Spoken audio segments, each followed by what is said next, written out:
Miami Beach has long been a destination for those looking to soak up the sun, relax and enjoy the beaches.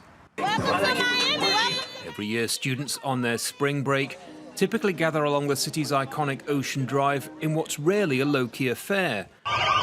Over the weekend, however, celebrations turned to chaos as city officials deemed the overwhelming crowds a COVID risk. Police and SWAT teams in riot gear used pepper balls and sound cannons to disperse largely maskless revelers as an 8 p.m. curfew was enforced. We've done everything we can to try to mitigate the behavior that we're seeing. But quite frankly, I'm concerned that the behavior is getting a little bit more for us to be able to handle. The tactics used by police have been heavily criticized by local black leaders, since the crowds were largely African American.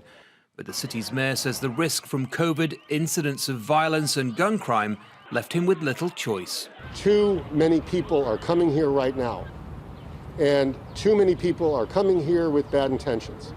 And we have seen images and videos. I've been out there a lot, as my colleagues have been as well.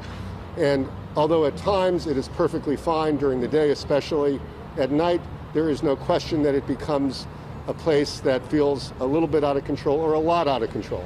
The curfews forced businesses to close, restricted access to the beach, and may be extended into next month. Over the last 3 weeks, over 1,000 people have been arrested, more than half being from out of state.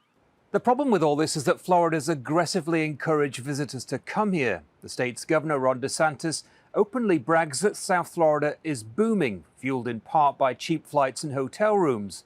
In a state that's lost over 30,000 people to COVID-19, what's happening here now is seen as a serious public health risk. Florida thrives on tourism, and for those looking to break free from a year of COVID restrictions, there's disappointment.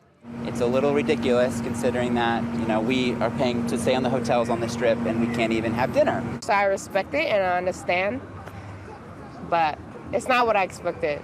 I thought it was going to be more fun. These aren't the kind of scenes Miami Beach once seen across the world. But in the midst of a deadly pandemic, officials say they'd rather not deal with another spike in cases. Andy Gallacher, Al Jazeera, Miami Beach, Florida.